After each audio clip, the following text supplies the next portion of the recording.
같이 살펴보기로 하겠습니다.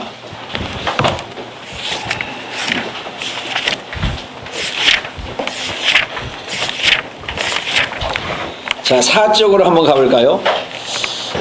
24시간 주님과 동행한다 하는 단어 한 단어를 우리가 지금 짚어 살펴보고 있는데요. 맨 처음에 사쪽에서는 동행이라는 말을 먼저 우리가 지금 살펴보고 있었어요. 동행한다. 주님과 동행한다. 혹시 목사님 성경에서 하나님과 동행했던 사람 또 잊어버렸네요. 이걸 잊지 말아요. 제가 하겠습니다. 하나님과 동행했던 사람 누가 생각나시나요? 노아, 에녹. 네. 이걸 허리춤에 차라고 그래서.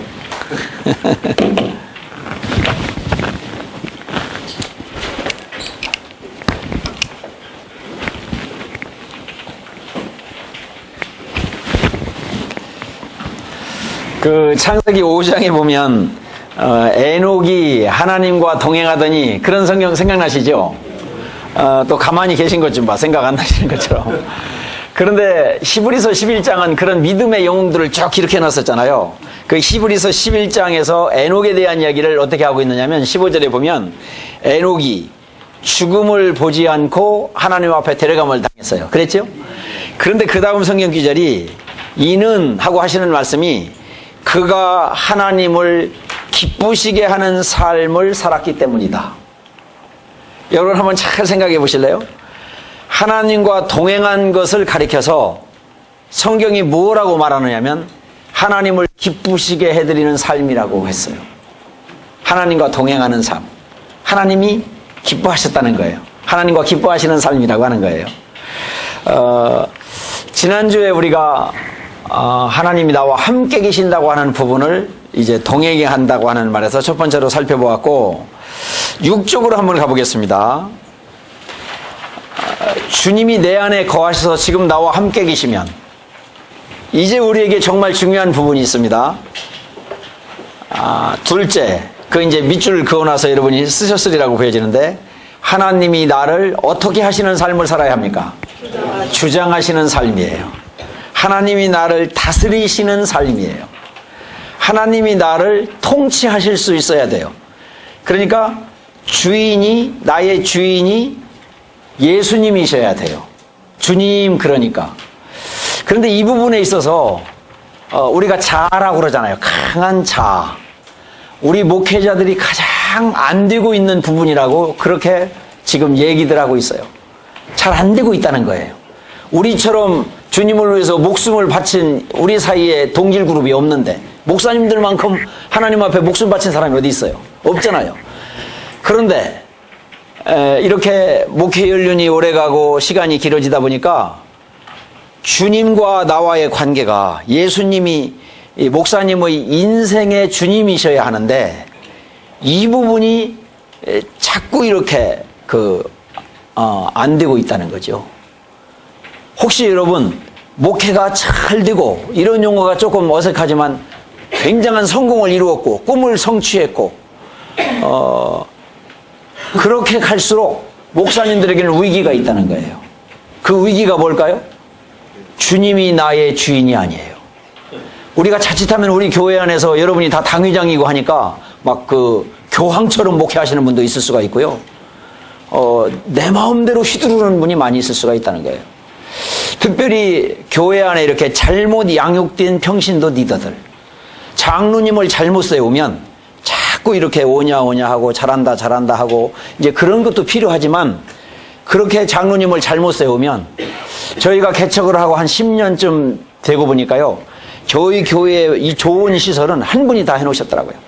의자 전부 한 분이 바꿔놓으셨고, 피아노도 무슨 피아노라고 하더라. 무슨 브랜드 피아노? 그런 거 바꿔놨고요. 무슨 저런 영상 해가지고 보니까 다 그분이 해놓으셨어요. 다 그분이 해놓으셨어요. 자연히 사람들이 그분을 존경하게 되고, 이렇게 훌륭하다고 칭찬하게 되고, 저도 이제 가끔 박수도 쳐드리고 잘했다고 또 격려도 해드리고 이제 그렇게 되는 거거든요. 그런데 이분이 이렇게 시간이 지나니까 교회 안에 이렇게 장로로 피택되게 되더라고요. 자연히. 표도 뭐 묘표를 받을 정도로 되고 그렇게 되더라고요. 어느 날 제가 깜짝 놀랐어요. 이분이 교회 안에서 주인 노릇을 하기 시작하는데요. 목사님이 없는 자리에서 교인들을 어떻게 혼내는가를 보고 깜짝 놀랐어요. 이렇게 하란 말이야. 내 말이 곧 그게 목사님의 뜻이란 말이야. 이렇게 나오는 거예요. 그렇게 나가는 거죠. 그리고요, 지금까지 그러니까 한국교회에 훌륭한 목사님들이 또 장로님들이 교회를 위해서 얼마나 여러분 헌신을 귀하게 하면 장로로 세워지게 되어집니까? 근데 우리가 자칫 이분들을 잘못 가르쳐서 잘못 훈련해서 이렇게 공로의식에 사로잡혀서 교회를 내가 좌지우지해야 되는 것으로 착각하는 경우가 있는 거죠. 그리고 조금 그분들을 대우하는 것을 소홀히 하면 이분들이 서운한 거예요. 안정감을 못 찾는 거예요. 그 교회 안에서 안정감을 잃어버리는 거죠. 자기를 소홀히 여긴다고 생각하는 거예요. 그런 함정에 빠지지 않도록 해야 된다는 거죠. 예수님이 나의 주님이신데 내가 지금 주인이 되어 있는 거예요. 특별히 우리 목사님들에게 또 이렇게 잘 되어지고 부흥되어지는 현장에 그런 함정이 있다고 하는 것을 우리가 놓쳐서는 안 되는 거예요. 지금 두 번째는 내 안에 주님이 모든 사람에게 다 계신데 정말 중요한 것이 무엇인가? 우리도 지금 이제 초심으로 돌아가서 이 부분 살펴보자고 하는 것입니다. 주님이 나를 다스릴 수가 있는가? 주님이 말씀하시면 작은 일이라도 순종할 수 있는가? 이제 뒤에 가면 순종 부분 함께 우리가 터치를 하겠지만, 목사님은 주님께서 성령께서 감동하실 때 작은 것도 빨리빨리 순종하실 수 있는 분이신가요? 그렇지 않으면 하나님이 나에게 말씀하시지 않을 수도 있습니다. 이제 나중에 한번 성경을 살펴보자고요. 왜 그러는가? 구약 성경은 성령님이 떠나버리시지요. 신약 시대는 성령은 안 떠나시니까. 그런데 촛대를 옮기신다는 표현도 있잖아요. 관련되어져 있더라고요. 예수님이 나의 주님이신가? 제가 이제 노회 같은데 지방회라고 하죠. 깜짝 놀라요. 목사님들이 막 나와서 삿대질하면서 소리치는 거 보면요, 깜짝 놀라요. 저분이 교회에서는 저렇게 안 하실 텐데, 저분이 분명히 겸손하게 약수할 때는 막 허리 이렇게 숙이면서 인사하시는 분인데, 그 발언을 하실 때는 막 핏대를 내면서 자기 의견이 관철되지 않으면 다 뒤집어 엎을 것 같은 기세로 그러시더라고요. 그때 묻는 거예요. 목사님, 지금 주인이 누구시죠? 목사님은 누가 다스려야 하죠? 보니까 핏대가 다스리시네요. 혈기가 다스리시네요. 이거요, 못 말리는 거예요. 그래서 별명이 있잖아요. 별명이 하나님도 어쩔 수 없는 사람이라고. 성령님이 어쩔 수 없는 사람이 지금 두 분 계시다니까. 지금 어느 줄에 앉아 계시는지 모르겠지만 한번 고집 부리기 시작하면요, 끝도 한도 없는 거죠. 누구도 못 말리는 거죠. 그래서 이제 집사님들 중에는 그런 사람을 고집사라고 합니다만은, 주님이 나를 다스릴 수 있어야 한다니까요. 이것이 무브먼트로 일어나야 한다니까요, 교회 안에서. 그렇지 않으면 제자 훈련해서 성경 기가 막히게 알고 기도시켜서 굉장히 기도 많이 한다고 하는 교회 리더들이요, 영적인 교만에 빠져 있다니까요. 여러분 혹시 영적 우월감이라는 거 아십니까? 저희가 젊은이들에게 큐티 훈련을 그렇게 시켰는데 큐티 하는 청년들이 보니까 정말 그렇게 생겼더라고요. 큐티 안 하는 젊은이들을 보면 신앙생활 하는 것 같지도 않더라고요. 실제로 그렇잖아요. 큐티 안 하는 사람 보라고요. 그 신앙생활 하는 것 같은가. 그런데 무슨 일이 생기는지 아세요? 영적 우월감이라고 하는 것은 이제 자기가 그렇게 주님과 동행하는 삶을 산다고 하는 것 때문에 그렇지 않은 지체들을 우습게 여기는 거예요. 함부로 대하는 거예요. 판단하는 거예요. 막 정죄하는 거예요. 영적 우월감이 있는 거예요. 그거요, 함정이에요. 사탄과 같은 거예요. 주님이 나를 다스릴 수 있어야 돼요. 주님이 우리와 함께 계신다 할 때, 그러면 주님으로 계시잖아요. 나를 다스릴 수 있어야 돼요. 한번 따라해 주시기 바랍니다. 주님. 네, 끝났어요. 주님이에요. 정말이에요. 우리가 이게 비밀이더라고요. 신비더라고요.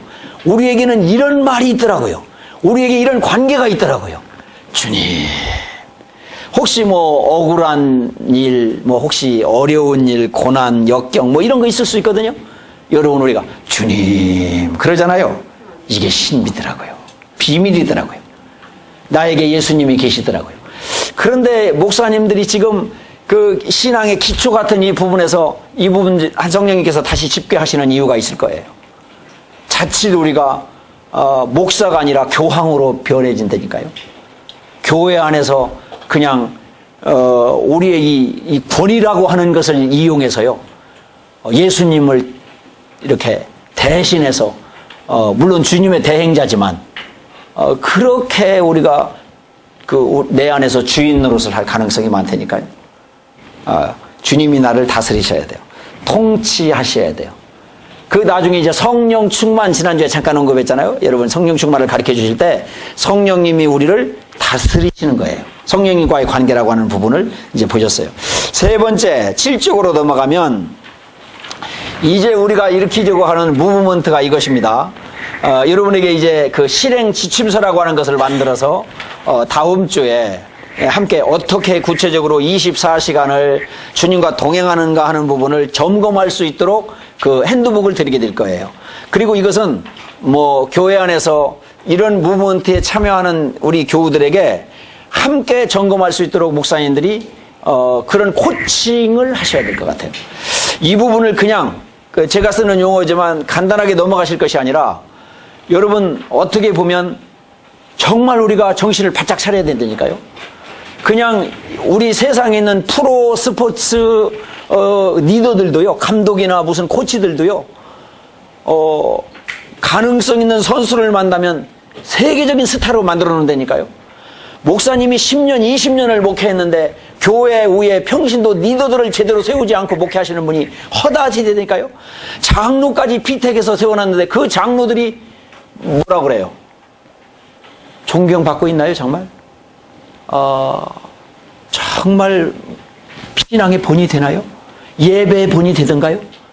교회 안에서 예배 드릴 때 목사님 정말 예배자를 보면 감동되시죠? 저희도요, 이렇게 신실한 그리스도인 하나가 찬양하면서 기도하면서 주님 앞에 주의 말씀에 막 사로잡힌 듯 이런 모습으로 서게 되는 그 예배하는 것을 보면요, 목사인 제가 굉장한 은혜가 된다니까요.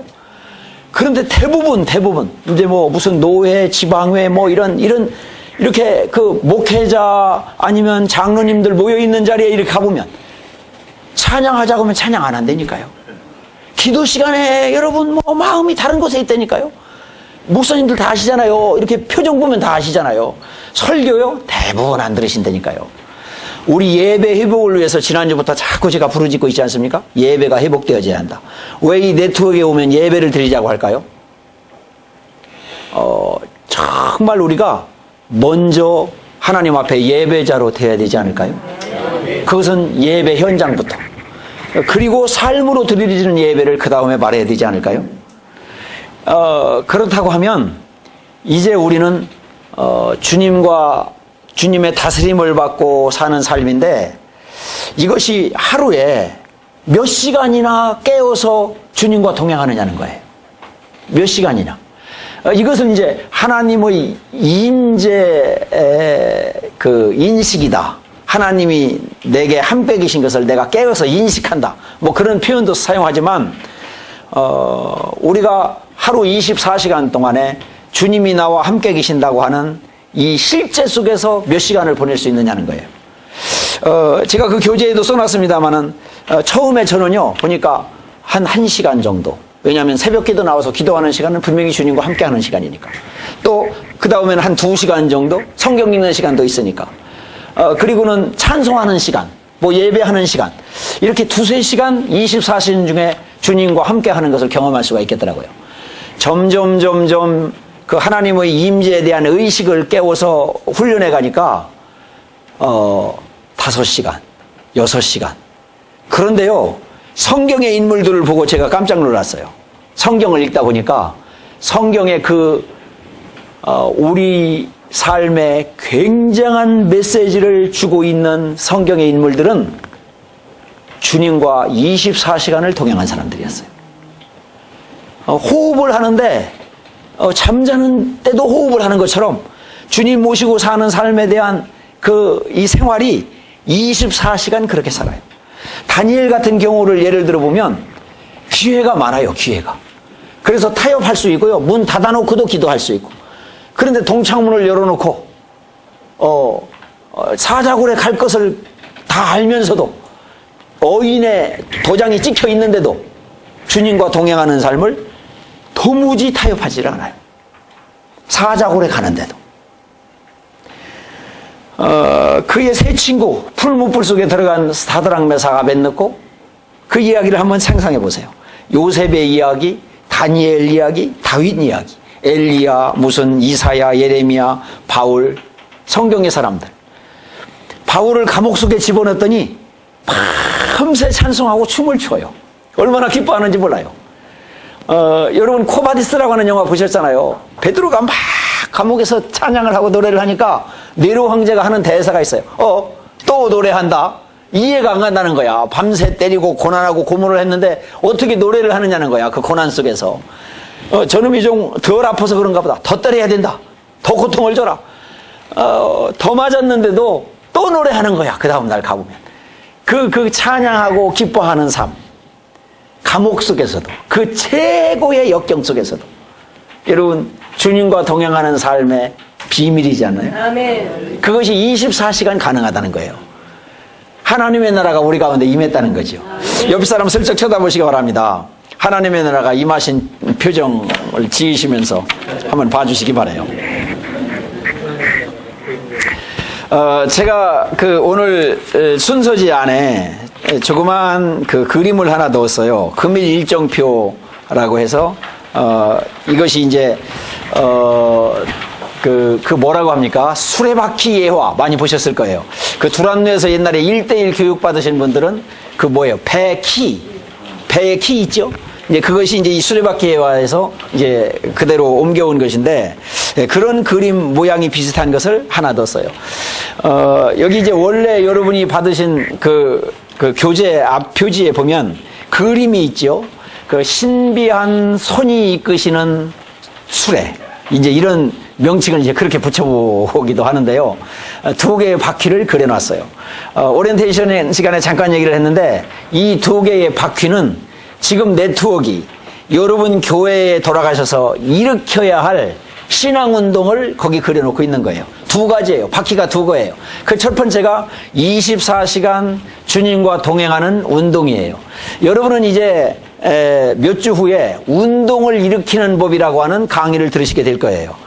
운동을 일으킬 줄 알아야 된다는 거죠. 그것은 운동이라고 하는 것은 사실 무브먼트라고 하는 단어인데 스포츠를 말하는 것이 아니고 하나님이 일으키시는 것을 말해요. 성령 운동 뭐 이런 말을 썼잖아요. 기도 운동, 전도 운동, 성경 읽기 운동 이런 거 말하잖아요. 그런 무브먼트를 얘기하는데요. 하나님이 일으키시는 운동이에요. 그런데 이 운동을 여러분이 주도하실 수 있어야 된다는 거예요. 기획하시고 추진하고 리더로 끌고 가고 설득해서 따라오게 만들고, 저건 안 따라 할 수 없어. 이게 아니고요. 설득을 하라는 거예요. 따라오게 하라는 거예요.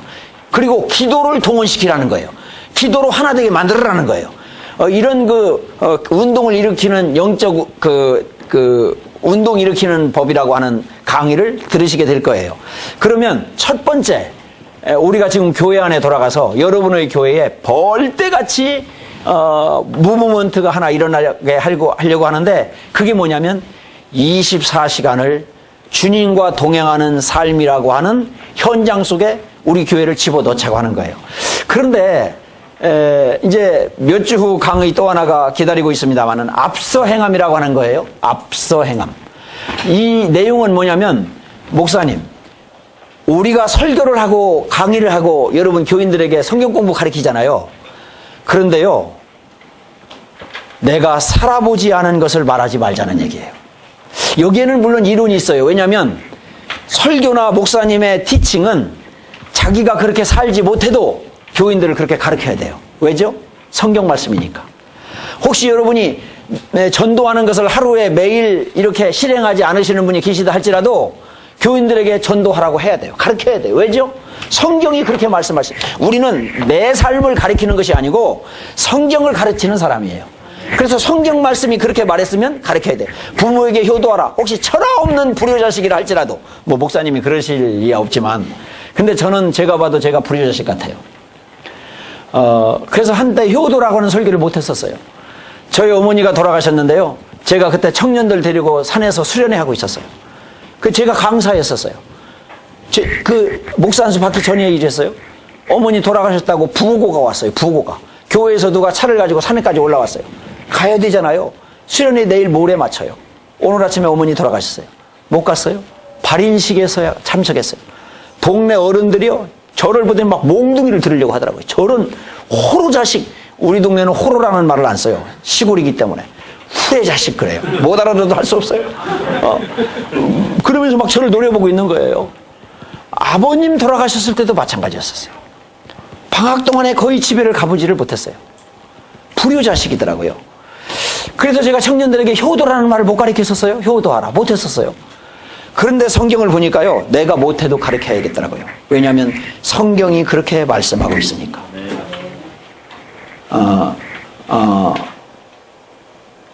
그런데 오해하지 마세요. 주의 일을 위해서 불효해도 된다, 이런 얘기 한 거 아닙니다. 그거 이제 젊은 시절을 반성하자고 이제 한 얘기고요. 더 중요한 게 뭔지 아세요? 내가 그렇게 살지 못해도 분명히 가르쳐야 되는데, 그 가르침은요, 이게 안 일어나는 거예요. 뭐가요? 무브먼트가 안 일어나는 거예요. 운동이 안 일어나는 거예요. 트랜스포메이션이라고 하는 것이 내가 가르친 그 티칭 현장 속에 일어나지를 않고 있는 거예요. 설교를 그렇게 잘했는데. 주님은 지금 뭘 하시는 걸까요? 사람을 변화시키고 운동을 일으키시는 분이 누구실까요? 주님이신 거예요. 여러분, 주도자가 주님이신 거지. 믿으시잖아요. 그러면요, 주님이 지금 24시간 주님과 동행한다. 24시간 주님과 동행하는 사람, 하나님의 타겟은 누구실까요? 목사님이십니다. 하나님의 타겟은 목사님이십니다. 하나님이 원하시는 것은 목사님이 24시간을 어떻게 보내시는지 관심을 가지고 싶어 하시는 거예요. 앞서 행함이라고 하는 강의가 그래서 중요한 거죠. 제가 오리엔테이션 하는 것 같은데 다시 앞에 할 강의를 미리 얘기하는 것 같으니까 여러분 기대하셔야 됩니다. 앞서 행함. 내가 행하지 않고 말한 것이 얼마나 많습니까? 내가 해보지 않고 그걸 누리지 않고 너희들 보고 누리라고 말했던 설교가 우리에게 얼마나 많았습니까? 앞서 행함입니다. 이 무브먼트라고 하는 것은 거기에서 일어납니다. 열차로 비유하면요, 그 엔진을 가동하는 차가 앞에서 왱왱왱 하고 갈 때 그 큰 기차가 1000명, 2000명을 태우고 막 달려가는 거지, 엔진 차가 돌지 않는데 뒤에 있는 차를 보고 돌아라, 왜 빨리 안 가냐, 뭐 하는 거냐, 너 때문이다, 이러면 안 되잖아요.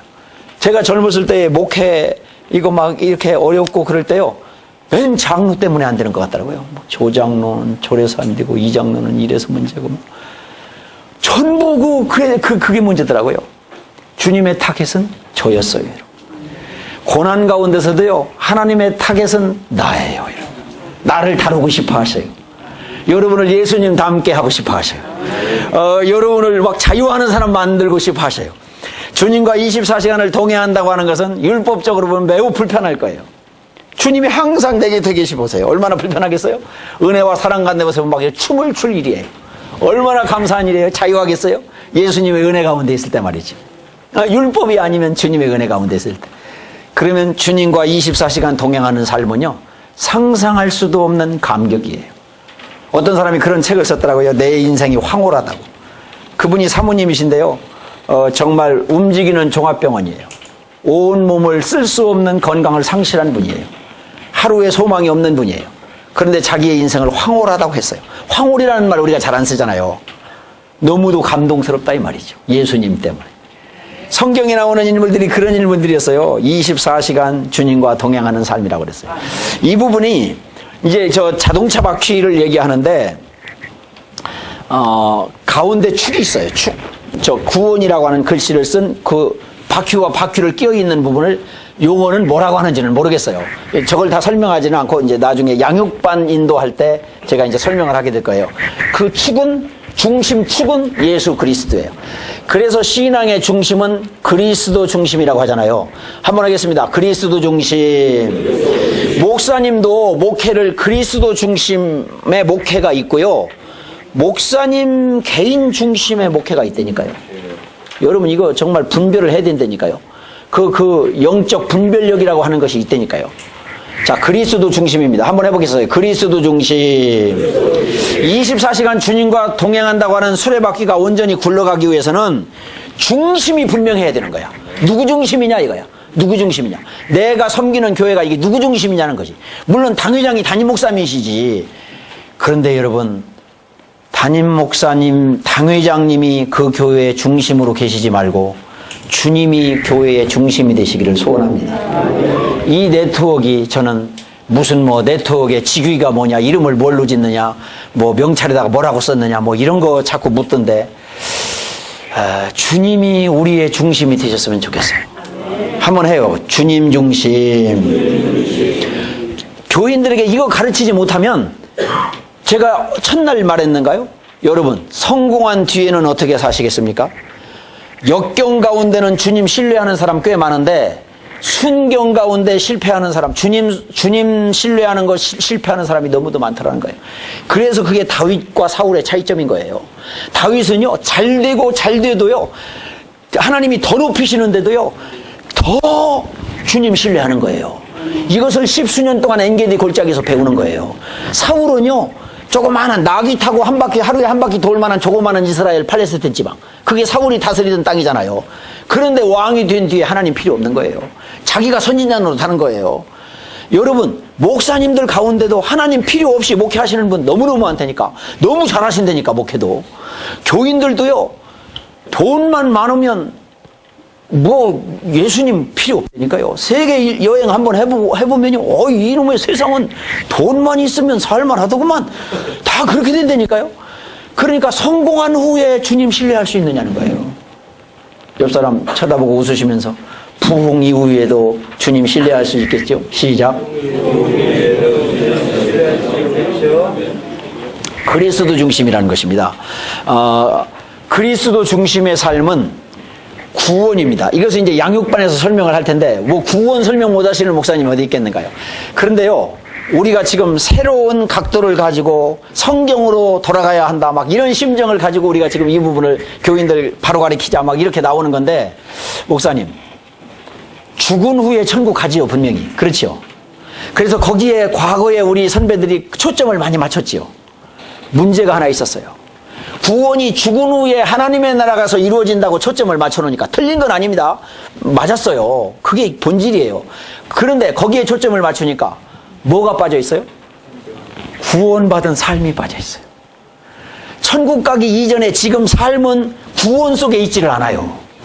그래서 인격이 없고요, 주님과 동행하는 삶이 없고요, 예수님 본받는 것이 없고요, 뭔가 양보하고 뭔가 그냥 주님께 맡기고 하나님이 하실 일을 신뢰하고 나는 뒤로 물러서고 내가 안 하면 주님이 하실 수 있다고 하는 이런 목회가 없어요. 그러니까요, 막 이 목회는 내가 아니면 안 되는 거죠. 내가 은퇴하면 큰일 나는 거죠. 막 내 자식이 아니면 이 교회 누구한테 물려주면 안 되는 거죠. 이거 자기 중심인 거예요. 이런 문제에 가득 차 있는 거죠. 구원을 얘기할 때 우리가 죽은 후에 천국 가는 것도 굉장히 중요하고, 또 하나, 지금 하나님의 나라가 우리에게 임해서 우리의 삶이 구원 가운데 있어요.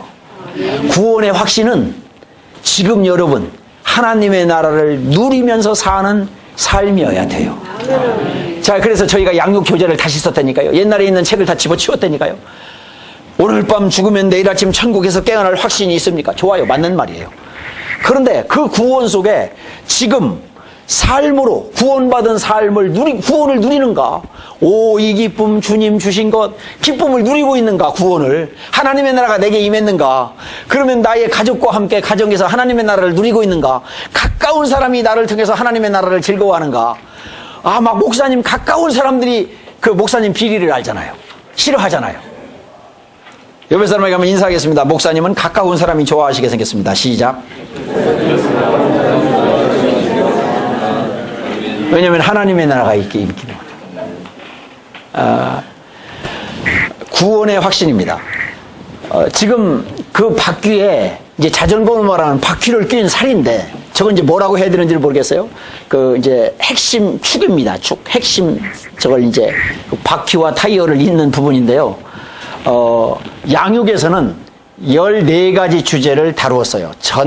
여러분 양육반 교재를 앞으로 드리려고 하는데, 그 교인들이 신앙생활 할 때 저 내용만은 분명히 알아야 한다고 하는 부분이에요.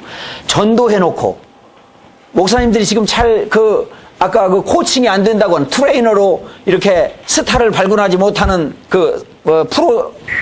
스포츠에 대한 예를 들었지만 우리 교인들을 훈련시키지 못하시는 부분이 뭐예요? 전도도 하실 수가 있고 제자 훈련도 하시고 다 하시는데 삶 속에서 우리가 지금 하고 있는 것처럼 그들의 삶 속에서 하나님의 말씀과 실제로 동행하는가 하는 것을 점검하시는 일을 안 하시는 거예요. 그냥 방치해 두는 거죠. 교회에서 가르친 것으로 끝나는 거예요. 우리가 지금요 이 모임을 세미나라고 하지 않고 구태여 임상이라고 하는 것은 사실은 클리닉은 아니죠. 임상이라고 하면 여기서 하면 안 되죠. 현장에 가는 것이 임상이니까. 그렇죠? 의사들이 클리닉을 한다는 것은, 임상한다는 것은 환자를 눕혀놓고 메스로 배를 갈라보고 이제 그게 임상이죠. 그러니까 우리 이 훈련은 이게 임상훈련이라고는 이건 말할 수는 없는 거지요. 그렇지만 임상훈련을 한다고 말하는 것은 뭐냐면 교실 강의가 아니라는 거지요. 삶의 현장에서 지금 들이대자는 거지요. 이해가 가신가요? 그러니까 이것은 이제 아주 기본적이면서도 전부인 거예요. 우리의 기초는요, 이건 전부인 거예요. 전부. 조금 다 하는 것이네. 목사님들이 양육하시다 보면 이런 거 혼돈하시는 거예요. 다른 교회에서 교사로 있었다, 장로로 있었다 하니까 우리 교회 들어오니까 말씀과 동행하는 삶은 다 아시겠지. 양육과정은 다 알겠지. 기도에 대해서는 알겠지. 안다고 하면, 배웠다고 하면 안 가르치려고 하는 거예요. 아니요. 다시 하셔야 합니다. 새가족반부터 다시 하셔야 됩니다, 목사님. 구원 못 받았다는 것이 아닙니다. 구원의 확신부터 다시 하셔야 됩니다. 그러면 듣기 싫어합니다. 안 들으려고 합니다. 그럼 이렇게 말해야 돼요. 장로님, 권사님, 집사님, 이런 거 다 전에 있던 교회에서 하셨겠지요. 그런데 저와 함께 4주만 시간 내서 한 번 더 공부해 주십시오. 그리고 이제는 집사님이 다른 새신자를 어떻게 가르칠 것인지 준비해 주십시오. 그리고 성경적으로 무엇을 말하는지 마음의 준비를 해 주십시오. 그러면서 다시 배우도록 해나가야 됩니다. 절대로 안다는 말에 속으면 안 됩니다. 우리 목사님들이 저거 모르실 일이 있겠어요? 저거 가지고 평생을 사셨는데? 속지 마시기를 바랍니다. 첫 번째 살은 말씀입니다. 세 가지인데요. 주님과 24, 이 교재를 읽어보시는 분들은 이제 다 내용이 보이셨을 거예요. 주님과 24시간 동행하는 삶은 세 가지 핵심 단어로 되어 있습니다. 두 번째가 기도입니다. 기도. 조금 후에 이것도 이제 우리 양육 부분에서도 나오면서 24시간 내용 속에 들어있기 때문에 다루겠지만, 과연 목사님은 섬기는 사역에서 교인들을 기도 응답을 누리는 교인들로 만들어 놓고 계신가? 양육하고 계신가? 기도는 응답이 있는 거죠. 대답을 안 하시는 것이 무슨 저의가 있는 질문은 아닌데, 목사님, 기도는 반드시 하나님이 응답하시는 거죠. 네. 놀랍도록 응답하시는 거죠. 목사님께서 교인들 가르치실 때 조지 뮬러 얘기하시죠. 평생에 5만 번 응답받았다고 하셨죠. 목사님이 가르치셨잖아. 제 얘기가 아니고 교인들에게. 그러면 5만 계산해봐. 5만. 하루가 며칠입니까? 65일 하면 복잡하니까 300일만 합시다. 300일. 10년 응답받으면 하루에 한 가지씩 10년이면 얼마예요? 그게?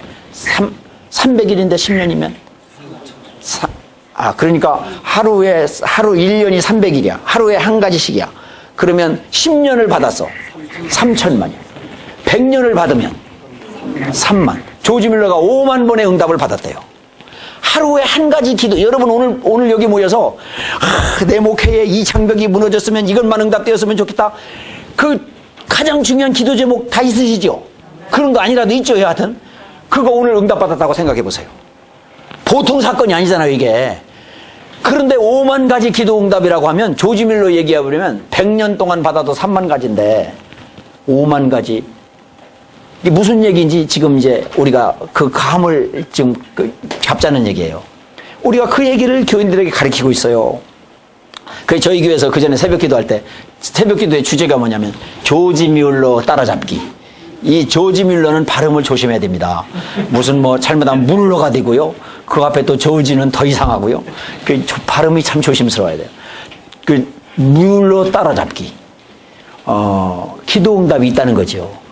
우리 한번 나중에 성경 공부 한번 찾아보겠어요? 너희가 내 안에 가고 내 말이 너희 안에 가면 무엇이든지 원하는 대로 구하라. 한번 해볼까요? 무엇이든지. 기도가요, 혹시 새벽 기도 잘 안 드시는 목사님 계시잖아요. 그거 디프레스 때문에 그렇다고 그랬어요.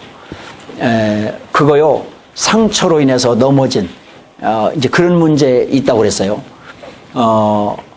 어떤 일에 집중하다가, 그 일에 집중하다가 평생을 다 바쳐왔는데, 그것이 무너져 버렸어요.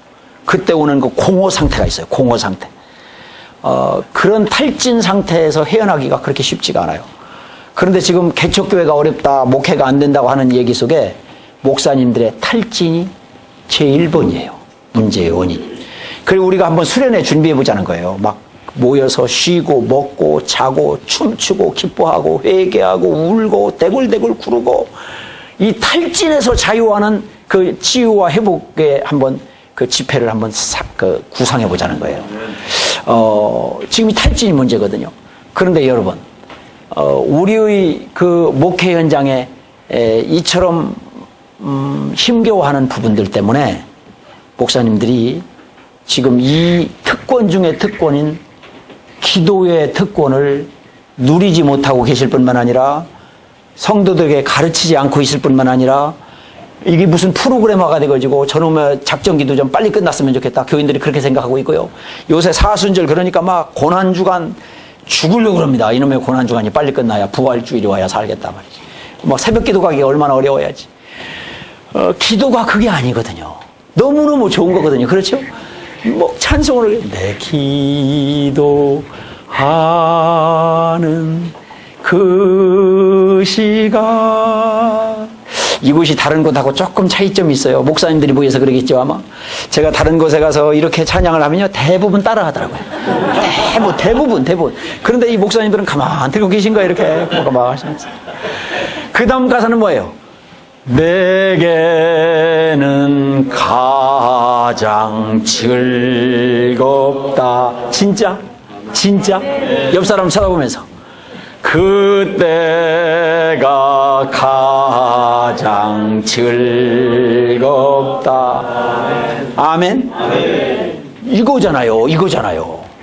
자, 주님과 동행하는 삶의 두 번째 그 살은, 키는 기도였어요. 정말 목사님 이거 묻고 싶은 거예요. 목사님 평신도들 순종 훈련 시키세요? 순종의 사람 만들어 놓고 계세요? 자, 여기에 문제가 걸려요. 앞서 행함 목사님이 순종의 사람인가 하는 부분이에요. 이 변화라고 하는 것은 체인지를 말하는 게 아니거든요. 잠깐 뭐가 바뀌는 것을 얘기하는 게 아니거든요. 트랜스포메이션이거든요. 전체가 달라지는 것을 얘기하는 거거든요. 그리스도가 이식되어지는 것을 얘기하는 거거든요.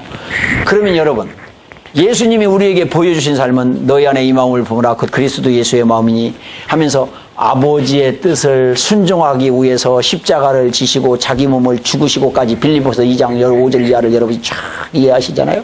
주님이 우리에게 본을 보이셨어요. 순종이라고 하는 것. 순종 훈련을 시키시려면 목사님들의 체질을 바꾸셔요. 순종하는 목회자로. 주님의 말씀 앞에. 그래서 제가 처음 시작할 때 성령님의 자그마한 음성까지도 순종할 수 있으세요? 하고 여쭤본 거예요. 그 프랜시스라고 하는 사람의 옛날 책을 읽어보니까 겨울에 이렇게 코트 옷을 입고 돈이 많았더구만요. 부모한테 물려받은 걸. 그걸 다 나눠줬는데 코트 하나 남았더라고요. 그 따뜻한 걸 입고 이렇게 가더라고요. 그런데 마음 가운데 마치 주님의 음성 같은 것이 들리는 거예요. 그 추워서 헐벗은 사람을 보더니 야, 너 뭐 좀 벗어주면 안 되겠어? 그런 생각이 드는 거예요. 그 자리에서 순종하는 거예요. 그 자리에서. 그냥 자기는 그래서 춥고 감기 들리고 하면서 그 자리에서 작은 일에 순종할 수 있는 거죠. 한번 우리 교인들을 어떻게 순종 훈련 시켜야 하는지 이 흥미진진한 그 챕터를 한번 보자고요. 그리고 이제 양육반 교재에서 그럼 구체적으로 이 주님과 동행한다고 하는 말씀, 기도, 순종 안에는 무슨 내용이 포함되어져 있는가 할 때 여러분 맨 처음에 그리스도인의 삶은 그리스도 중심의 삶입니다.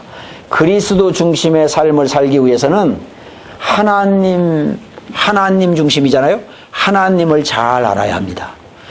무슨 말이죠? 하나님과 가까워져야 합니다. 하나님의 마음을 아셔야 합니다. 하나님을 잘 알려면 하나님의 예배자로서 살아야 합니다. 하나님의 예배자입니다. 하나님이 나를 다스리시는, 주님이 나를 다스리시는 주재권, 그 로드십이라고 그랬습니다. 이 해결되어져야 합니다. 뿐만이 아니라 하나님이 우리에게 명령하신 거 있어요. 오늘 이제 말씀과 동행하는 삶에서 한번 보시겠는데요. 여러분, 다른 이웃들과 어떤 관계를 맺고 있느냐를 보셔야 합니다. 용서하라고 하는 개념을 가지고 한번 상상해 보세요. 오늘 그 부분에 대해서 여러분, 이 목사님들 가운데도 많은 상처가 있는 분들이 계신데 한 번 이 부분 한번 접근해 보세요. 굉장한 시간이 될 수가 있으리라고 보여져요. 이제는 교제하는 정도가 아니라 봉사입니다. 섬김입니다. 이 땅 위에 모든 위대한 사람은 봉사의 삶을 산 사람들입니다. 주님께서 인자에 온 것은 섬김을 받으려 함이 아니라 섬기려 왔다고 말씀하셨습니다. 우리 교회 안에 이런 양육이 되어지면 정말 우리 교회는 행복한 교회가 될 수 있습니다. 목회가 굉장히 행복한 것이라니까요. 지금 이제 지상명령이라고 하는 두 번째 수레바퀴가 양육 안에 들어와 있어요. 지상명령 성취예요. 교회가 세워진 목적이요, 생명 살리기 위해서예요. 목사님과 제가 이 땅 위에 사명자로 부름받은 것은요, 죽은 자를 살리라는 거예요. 아멘. 전도의 명령이셨어요. 우리 네트워크에서요, 이 전도 문제 해결하려고 그래요. 제가 한 10몇 년 전부터 이 우리 동네 전도학교 클리닉을 이렇게 섬겨왔었거든요. 그런데 국내에 있는 모든 전도 세미나를 자료를 다 모아봤어요. 어려웠던 것은 뭐냐면 전도가 너무 어려운 거예요. 힘드는 거예요. 그리고 그 좋은 프로그램을 갖다가 우리 교회에 접목을 시키려고 했더니 안 맞는 거예요. 안 되는 거예요. 그 연령대에 따라서 안 되고 도시, 시골 뭐 안 되고 안 되는 거예요. 그런데 전도는 성령님이 하시는 거예요. 쉬운 거예요. 쉽게 말하면. 아멘. 순종하면 되어지는 거거든요. 아멘. 문제는 앞서 행함이에요. 목사님이 전도하실 수 있나요? 저희 교회가 요새 교회에다 이제 걸어놨어요. 1000명 전도대회. 2015년 목표 1000명 전도대회. 그러니까 어떤 청년이 그러잖아요. 목사님, 1000명 너무 많아요. 현실적으로 한 300명만 하면 어떨까요? 이제 우리가 몇 명씩 데려오게 해서 그걸 계산하셔야지. 1000명 너무 추상적이잖아요. 전도를 이해하면요, 우리는 1000명에게 복음을 전하라는 거지 1000명을 교회들에다 앉혀놓으라는 게 아니에요. 물론 그럴 수 있어요. 성령이 오시게 할 수 있어요. 그러나 결과는 뒤로 미루는데 여러분이 전도를 이해하실 필요가 있어요. 열매가 있다니까요. 안 되는 거 생각하고 실패 경험담 많이 얘기하시는데요. 제가 오늘 여기 써놨잖아요. 전도는 실패가 없다고. 한 가지 있는데 꾸준히 안 하고 하다가 그만두기 때문에 실패하는 것이라고 여기 말해놨거든요. 이 목사님, 우리의 클리닉도요, 오늘 보시니까 저희 등록이 150명을 등록했더라고요. 이 임상훈련에. 그런데 이제 이렇게 명찰 이렇게 등록카드 내고 하신 분이 한 100 몇십 분 이렇게 되시는 것 같더라고요. 오늘도 일부 예배에 참석한 것을 제가 이렇게 둘러보니까 많은 분들이 이렇게 일부 예배부터 참석을 안 하셨더라고요. 제가 첫날 여러분에게 주문드린 거 있어요. 꾸준히 하는 것이다. 모든 위대한 일은 꾸준히 할 때 역사가 일어나는 것이다. 저는 그 대통령이 훌륭한지 안 훌륭한지 몰라요. 저는 존경하는 사람은요, 대통령 중에는 존경하는 사람이 아무도 없어요. 좋아하는 사람도 없고. 그런데 제가 큰 감동을 받은 사람이 하나가 있어요. 그분이 장로님이시라는데 김영삼 대통령이라고 하는 분이에요. 정치 잘했는지 못했는지, 그분이 무송당했는지 저당했는지 몰라요. 그런데 그분이 제가 참 훌륭하다고 느낀 게 한 가지가 있어요. 뭐냐면 대통령 된 이후요, 거제도 자기 아버지에게 매일 아침 전화를 드렸다는 거예요. 신문에서 보셨죠? 모르는 체하고 지금 듣고 계신 것 좀 봐. 매일 자기 노인 아버지에게 매일 아침마다 전화를 드렸다. 다른 건 모르겠어요. 정치를 잘했는지 뭐를 잘했는지는 모르겠는데 여러분, 뭐든지 꾸준히 한다고 하는 것은 좋은 일일 때 그분은 위대한 분이십니다. 아무나 못하는 거죠. 전도요, 아무나 못하는 거죠. 왜 안 되는 줄 아십니까? 전도 세미나 갔다 오면 금방 되지요. 근데 교회들마다 정착이 안 되는 이유가 뭘까요? 꾸준히 하는 임상이 안 되고 있기 때문에 그렇습니다. 코칭이 안 이루어지기 때문에 그렇습니다. 트레이너의 이 작전 지시가 매일매일 안 이루어지기 때문에 그렇습니다. 우리에게는 코치가 있어요. 여러분의 멘토가 있어요. 계속해서 우리에게 작전을 지시하는 감독이 있어요. 성령님이시죠. 계시잖아요. 우리 네트워크가 이 심부름을 한번 해보자는 거예요. 여러분이 함께 서로 격려해보자는 거예요. 기대가 되지 않으세요? 저는 기대가 되더라고요. 이 사역에 하나님의 섭리에 대한 기대가 되더라고요. 그런데 어쩌면 좋지요? 유혹이 있어요. 타협을 요구해요. 오늘은 몸이 피곤하고 뻑적지근해서 하고 싶지가 않아요. 못하게 생겼어요. 컨디션이 안 돼요. 어쩌면 좋죠, 여러분? 이렇게 꾸준히 하는데 장애물이 많아요. 템테이션이라고 하는 미혹됨이 있어요. 알고 보니까요, 우리의 원수가 있는 거예요. 방해꾼이 있는 거예요. 부흥은 하나님이 부어주시기를 원하고 교회와 목회도 부흥되기를 원하는데 왜 부흥의 시대가 지나갔다고 부흥 이후의 시대를 사람들이 얘기하나요? 그런 말 쓰면 안 되잖아요. 기독교 이후의 시대라는 말을 서양에서 썼는데요, 한국의 기독교 이후의 시대가 오는가, 뭐 그런 논문들이 많이 나오고 있더라니까요. 기독교가 지나갔다 이 말이죠. 여러분, 왜 부흥을 원하는데 우리 가운데 부흥이 안 이루어지고, 하나님도 부흥을 주시기를 원하시는데, 전능자가 주시기를 원하시는데 왜 안 된다고 하는 것일까요? 거짓말이죠. 분명히 되는 거지요. 그런데 알아야 할 것은 있는 거죠. 하나님의 역사 속에 하나님이 우리에게 승리를 약속하셨는데 그 승리를 이루어내는 사람이 따로 있다는 거예요. 그래서 성경이 뭐예요? 에스겔 36장 36절이에요. 왜냐하면 그런 성경은 어떻게 네가 기억하느냐? 36장 36절이니까. 저는 이제 그런 것만 이제 아는데 뭐라고 되어 있느냐면, 내용을 요약하면 이런 거예요. 하나님이 약속하셨으니 반드시 이스라엘에게 이루어지리라. 그 다음 구절이 뭐예요? 37절에 그래도 이스라엘은 기도하여야 할지니라. 비밀이죠. 비밀이죠. 하나님의 약속은 이루어져요. 그런데 만약 그 약속에 준비되어져 있던 그릇이 아니면 요한계시록으로 이어져요. 촛대가 그 사람에게서 옮겨져요. 그 사람이 그 주인공이 될 수가 없어요. 그래서 기도하여야 하리라 말씀하셔요. 여러분, 목회의 어려움이 뭐예요? 기도하지 않는 사람들과 목회를 해야 된다는 게 문제예요. 여러분 사역의 어려움이 뭔지 아십니까? 기도하지 않는 사람들을 데리고 사역을 해야 된다는 것이 어려움이에요. 제가 이 네트워크 준비 모임을 가지면서 이제 그런 얘기를 계속 호소해 왔어요. 우리의 지금 가장 부족한 부분이 기도가 부족하다. 더 기도가 필요하다.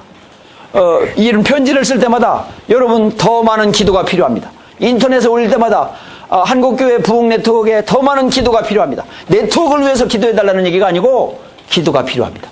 그릇이 준비되어져야 합니다. 기도하지 않는 사람들과 일을 함께 해야 된다는 것, 이거요, 재앙에 가까운 거예요. 재앙에 가까운 거예요. 하나님의 뜻을 전혀 모르는 거예요. 바리새인들이 성경을 통달하고 매일 기도하고 있었어요. 하나님의 뜻을 전혀 모르고 있어요. 영적인 승리가 필요해요. 유혹을 이겨내고 승리하는 승리가 필요해요. 이것은 무슨 뭐 마귀를 쫓아내고 막 그런 측면도 있겠지만, 우리의 장애물을 무너뜨리고 하는 측면도 있겠지만, 성경 안에서 말하고 있는, 여러분이 꾸준히 걸어가는데 주님이 우리에게 승리를 약속하고 계시거든요. 보장되어져 있거든요. 이 부분 다뤄볼 필요가 있어요. 교회 생활, 교회 중심, 우리 시대의 위기입니다. 무슨 풍조요? 교회 경시 풍조. 교회를 우습게 여기는 거죠. 기자들이 막 일갈하는 거죠, 교회에 대해서. 심지어는 크리스찬들도 자기 교회를 서슴없이 욕하고 비난하는 거죠.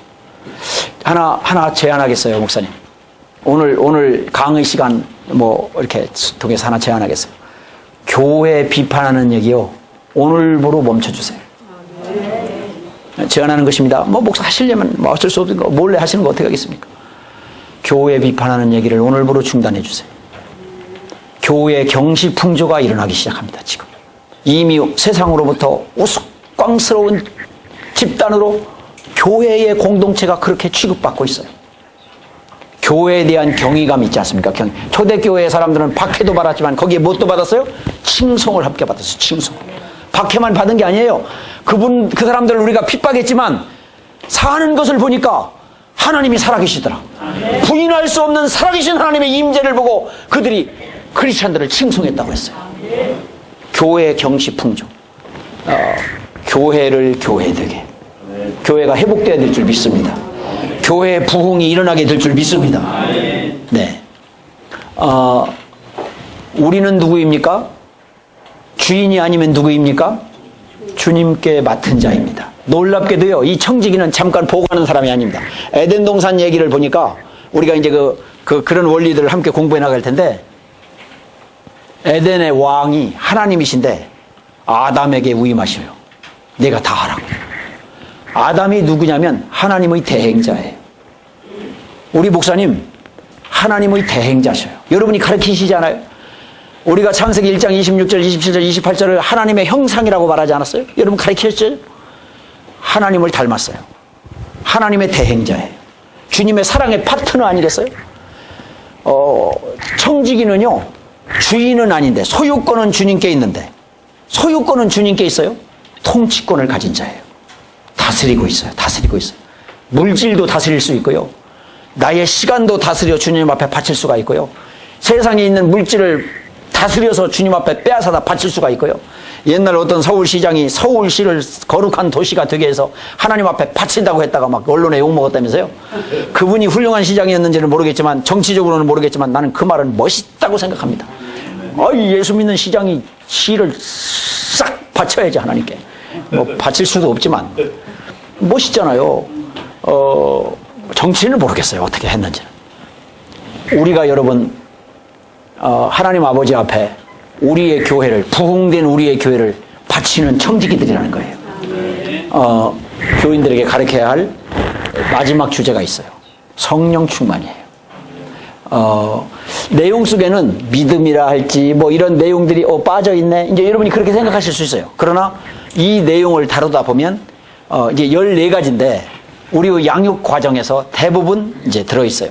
이것을 전부 요약을 해보는 거예요. 하나로 묶어보는 거예요. 키워드로 이렇게 집약을 시켜보는 거예요. 내용을 3가지로 모아봤어요. 24시간을 주님과 동행하는 삶의 원리가 무엇이고 핵심은 무엇인가 할 때, 말씀 모시고 사는 삶이다, 기도 응답 누리면서 사는 삶이다, 나누면서 사는 삶이다, 주님 앞에 이제 순종. 그러면 상대적인 순종은 누구나 합니다. 여기 목사님이 지금 100명이 오셨다면 100명 100% 상대적인 순종은 다 하십니다. 그런데 목사님들 가운데 제가 몇 프로라고 감히 말할 수 없어요. 상대적인 순종은 하고 계신데 성경적인 순종은 안 하고 계십니다. 성경적 순종이 무엇입니까? 절대 순종입니다. 이 순종은요, 왕의 어인이 찍힌 것을 알고도 사자굴 앞에 던짐을 받는다는 것을 알고도 믿음 지키고 가는 순종입니다.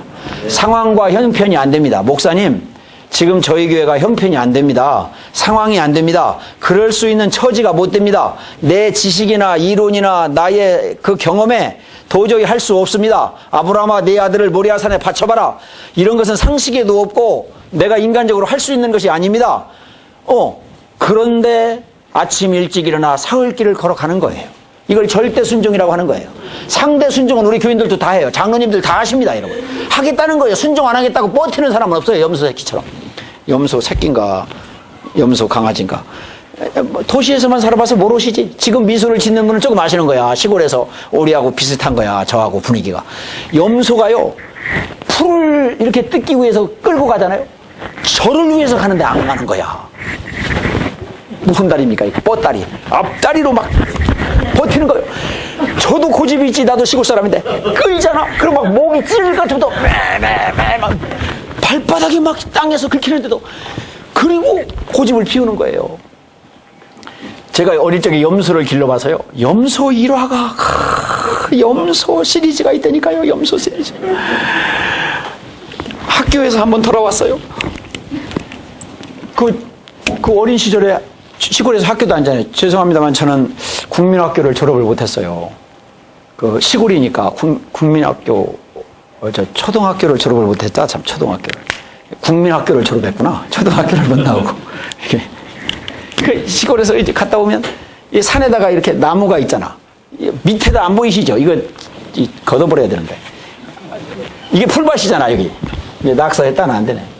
그 염소를 이렇게 매놓으면 이게 목올면 줄입니다. 이게 저녁에 돌아오면요, 이놈이 이걸 같은 방향으로만 도는 거야. 같은 방향으로만. 아니, 눈이 있으면 지가 반대로 돌아서 좀 풀어야 될 거 아니야. 그리고는 여유가 없는 겁니다. 목줄이. 그래서 고기만 풀을 그냥 막 뿌리채 다 해먹은 거예요. 그리고는 제가 가보니까 저를 원망하는 거예요. 나를 여기다 매놨다고. 주인 오기를 목말라 죽겠다고 막 이렇게 욕하고 있는 거야. 어린 시절에 보니까. 그래서 제가 이 답답한 놈아 나무 휘초리를 가지고 염소 꽁무니를 때립니다. 반대 방향으로. 그럼 매 하고 하잖아. 그럼 이 줄이 풀리는 거예요. 그러면 여러분이 막 그 다 사방이 다 풀리네. 사방이 풀리네. 벌써 이제 영감을 얻으신 분이 있어요.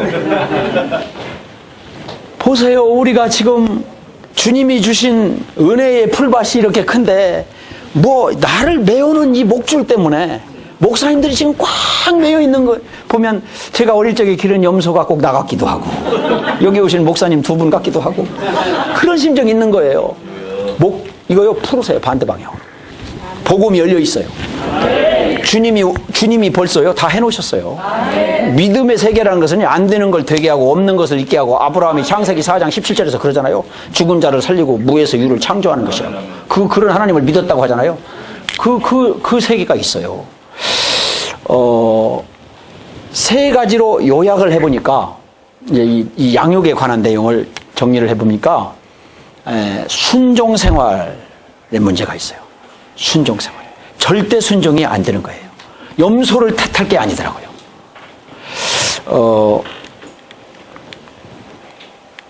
어떻게 가야 되는가요? 예. 교재를 다시 한번 들어가 보기로 하겠습니다. 11쪽입니다. 11쪽.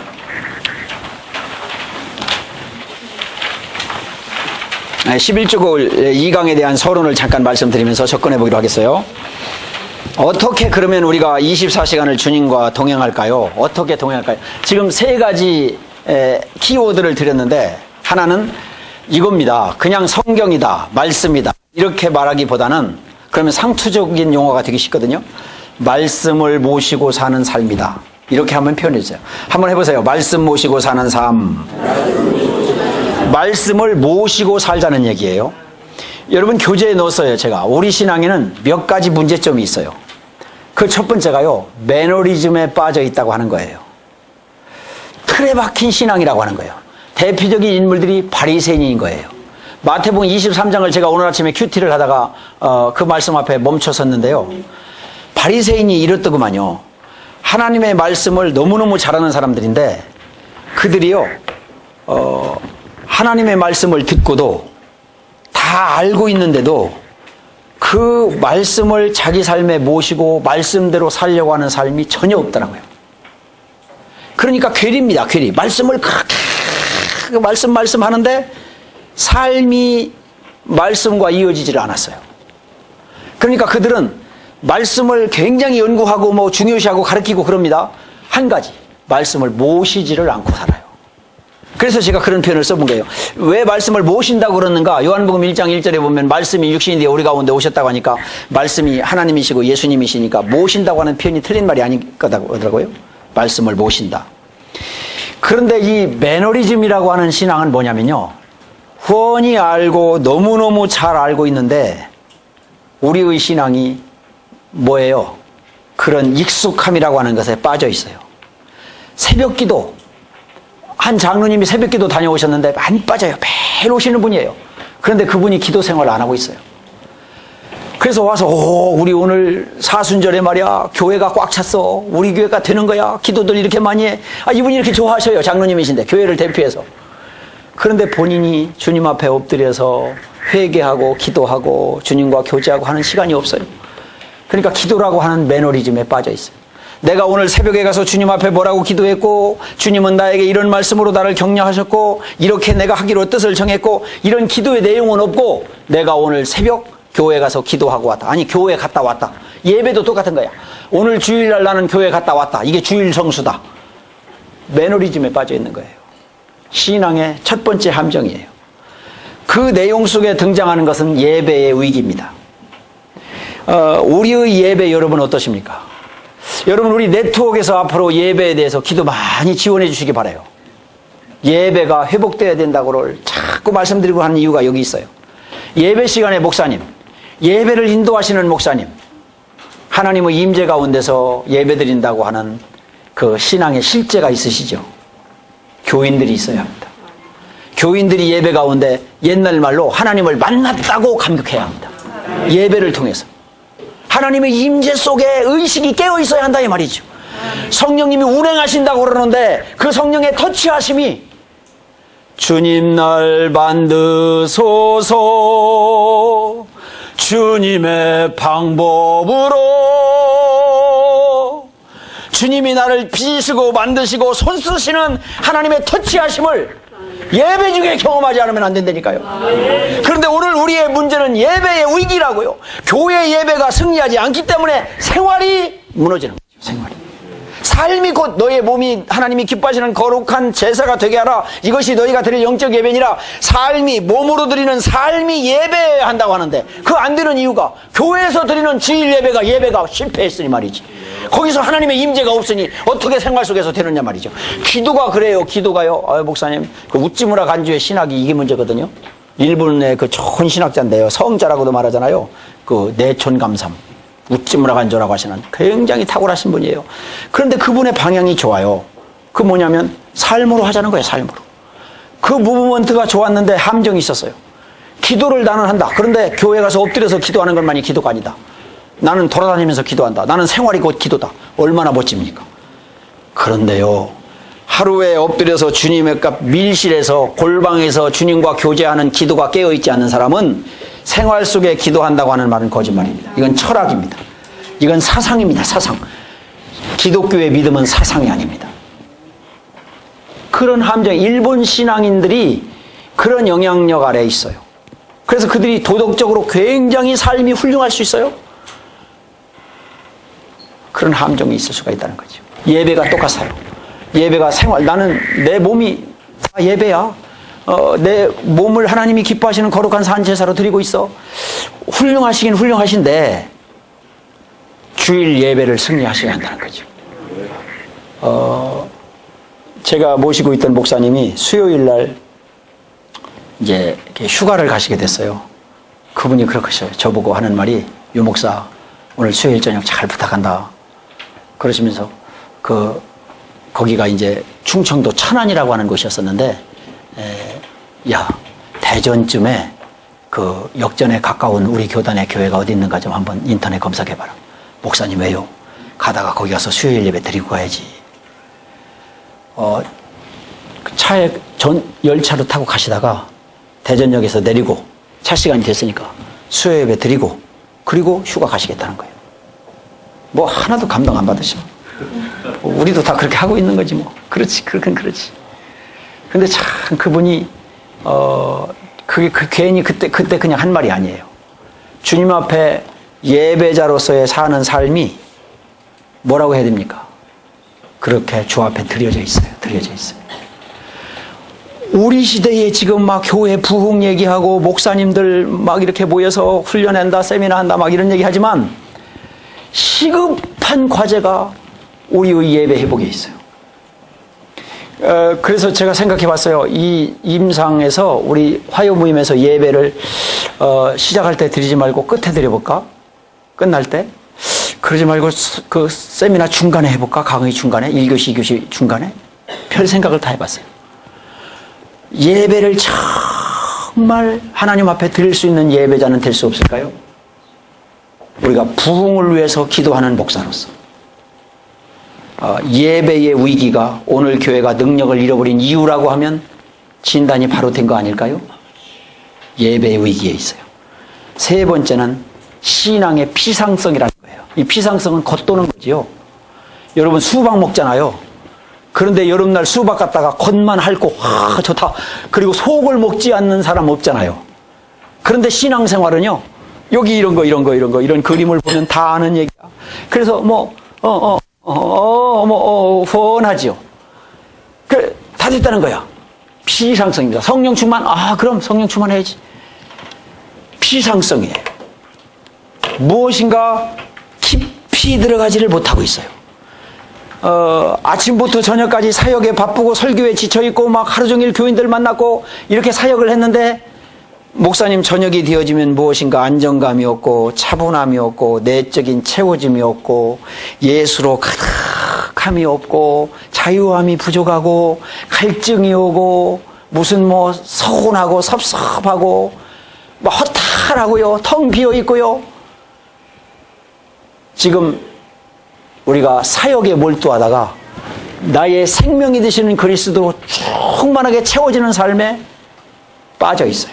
피상성이에요. 우리 시대의 문제가 거기에 있어요. 신앙인들은 도처에 수없이 많이 있는데 정말 확신에 찬 그리스도인을 만나기가 어려워요. 이것이다 싶은 확신이 성경 중심이 아니라 자기 확신이 많아요. 자기 확신, 자기 철학이 많아요. 목사님들 설교 시간에 적극적인 사고방식, 무슨 뭐 긍정적인 사고방식 다 훌륭하고 좋은 말씀인데 심리적인 거요, 신념을 강조하고 있고요. 그런 거 너무 많아요. 너무 많아요. 성경이 아니고 우리가 우리 스스로의 체면에 속는 것들이 너무 많으니까요. 복음적이지 않은 부분들이 확신에 차 있질 않아요. 가르쳤는데 자기는 비어 있는 거지요. 그리고 리차드 퍼스트라고 하는 사람이 교재에 넣어놨죠. 우리 시대에 적이 세 가지가 있다. 하나는 noise, busy, crowd. 시끄러운 것이 문제다. 막 여러 얘기를 이 얘기 저 얘기 막 수많은 사람들의 얘기를 들어야 하고 이론이 많고, 또 하나는 바쁜 것이 문제다. 오늘 그 우선순위 얘기 뒤에 가서 다뤄야 돼요. 목사님들 첫 시간에 저하고 얘기했어요. 바쁜 것이 이게 좋은 것이냐? 좋은 것입니다. 그런데 집중하지 못하는 바쁜 거, 이것 때문에 목회에 큰 괴열이 뭐라고 해요? 괴리가 생긴다. 바쁜 것이 문제다. 또 하나는요, 크라우드, 군중입니다. 군중. 이걸 소위 유행이라고도 해요. 뭐 하니까 쭉 따라가는 거죠. 우리 한국교회 목회자 세미나가 어땠습니까? 그동안에. 무슨 12 한다고 막 거리로 쫙 갔다가, 또 무슨 오일하나 양파나 코스를 한다고 막 거기로 또 쫙 갔다가, 제가 실명을 말하지 못하는 더듬거림을 용서해 주시기 바랍니다. 남의 사역을 함부로 말할 수 없으니까. 다 훌륭하고 좋은 것이지만. 그런데 소위 누구 따라 뭐 같다고 이렇게 휩쓸려가는, 그래서 이런 그 목회자 세미나에 함정이 많다니까요.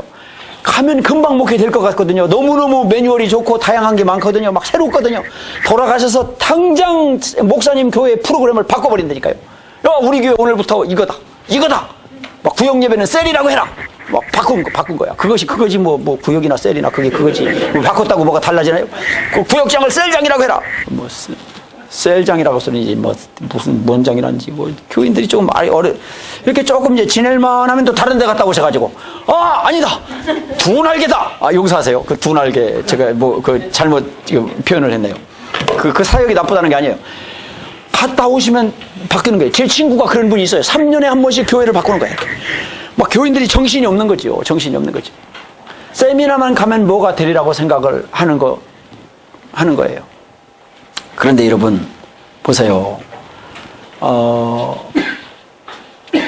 우리의 목회 현장에 이렇게 군중 속에 다른 사람이 좋다고 해서 잘 된다고 해서 가봤더니, 이제 지금까지 그래요. 큰 교회라는 표현을 제가 안 썼는데, 이렇게 규모가 많은 교인들이 있는 교회에서는 제자 훈련을 해도 되고, 전도 폭발을 해도 되고, 뭐를 해도 되고, 왜냐하면 지원자가 계속 오니까. 그런데 개척 초기에 있는 교회라든지 중소교회에 멤버가 없는 교회들은 못하는 거예요. 하다가 그만둘 수밖에 없는 거예요. 이런 그 목회 세미나가 지금 우리 계속 한국교회에 와 있었던 거예요. 지금도 여기 가면 이게 좋다, 저기 가면 저게 좋다, 막 세미나 찾아다니시는 분들이 계시다고요. 이것도 세미나 아니냐 이렇게 말하면 할 말은 없지만, 어떤 목사님이 전화를 하셨더라고요. 제 준비 과정에서. 목사님, 부흥 네트워크에 가면 우리 목회가 싹 해결되는 것입니까? 다른 교회 기웃거리지 않아도 되는 것입니까? 다른 세미나 안 가도 되는 것입니까? 솔직하게 말해보세요. 그러더라고요. 이거 참 어떻게 말씀을 드려야 되나 한참을 생각을 했습니다만, 다른 곳에 기웃거리지 않아도 됩니다. 여기만 오시면 됩니다. 그렇게 말하고 싶은 굴뚝 같은 마음이 있거든요. 나중에 말씀을 드리겠습니다. 이 군중 속에 휘몰려 다니는 거, 떠밀려 다니는 크라우드라고 하는 함정, 우리가 생각해 볼 필요성이 있다고 생각해요. 또 하나, 우리 시대를 주도하고 있는 사상적 영향력이 뭐냐면요, 편의주의라는 겁니다. 적당주의라는 것입니다. 문명, 문화가 발달하고 과학 자꾸 편리주의, 엘리베이터, 에스카레이터 막 전부 자동으로 돼가고 돌아가니까 이제 교회도 뭐 에스카레이터 놓기 운동이 일어났다면서요? 교회마다 전부. 웬만한 교회는 전부 계단을 에스카레이터로 받고 막 그런다는데요. 절간에도 보면 막 금으로 된 에스카레이터 갖다 놓고 그런데요. 뭐 그거 바닥 하나씩 하는데 등 하나씩 거는 거 이렇게 막 해주고 이름 올려주고 그런데요. 거기에 무슨 뭐 크게 이름판 만들어가지고요. 누가 금 에스카레이터 바닥 하나 깔았다고 써놓는데요. 뭐 그런 거 있다고 하더라고요. 편의주의 시대, 소위 말하는 적당주의라고 하는 것입니다. 그래서 이 편의주의는 점점 편리해지는 것이 그게 진리입니다. 편해야 된다는 거죠. 그러니까 거기서 나오는 것이 우리는 적당히 한다는 이제 그런 내용들이 나와요. 그러면 신앙생활도 이제 어떻게 되죠? 상대주의가 나오는 거죠. 상대적인 순종이 나오는 거죠. 이때 등장하는 것은 상황윤리라고 하는 것입니다. 잠깐 좀 쉬고 얘기를 진행해야 되겠네요. 지금 저 시계로 3시 20분인데요. 3시 반까지 쉬시고 이제 다음 시간에 뵙겠습니다.